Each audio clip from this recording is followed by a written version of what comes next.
என் இனிய வலைதள பிரியர்களுக்கு இந்த கருத்துரையின் தலைப்பு மக்களுக்கு வசனம் கொடுக்கலாமா அரசாங்கம். தலைப்பு மக்களுக்கு வசனம் கொடுக்கலாமா அரசாங்கம். இயற்கை மீது இல்லையா அக்கறை, அரசே உண்டாக்க வேண்டாம் மேலும் சிக்கலை. இயற்கை மீது இல்லையா அக்கறை, அரசை உண்டாக்க வேண்டாம் மேலும் சிக்கலை. எழுந்துவிட்டது மக்கள் எதிர்ப்பலை, அரசை மாற்றிக்கொள் உன் முடிவினை. எழுந்துவிட்டது மக்களின் எதிர்ப்பலை, அரசை மாற்றிக்கொள் உன் முடிவினை. மக்களுக்கு எதிரான போக்கா உங்கள் நிலை, உங்களுக்கு மக்களை பற்றி கவலை இல்லை. மக்களுக்கு எதிரான போக்கா உங்கள் நிலை, உங்களுக்கு மக்களை பற்றி கவலை இல்லை. நில வளங்களை அழிப்பதா உங்கள் சட்டம், இதுவா உங்கள் முன்னேற்றத்தின் திட்டம். நில வளங்களை அழிப்பதா உங்கள் சட்டம், இதுவா உங்கள் முன்னேற்றத்தின் திட்டம்.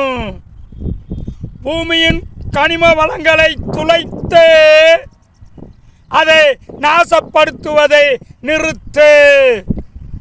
பூமியின் கனிம வளங்களை துளைத்து அதை நாசப்படுத்துவதை நிறுத்து. பூமியை கெடுப்பது என்ன கொடூரம், இது யார் சொன்ன ஆருடம்.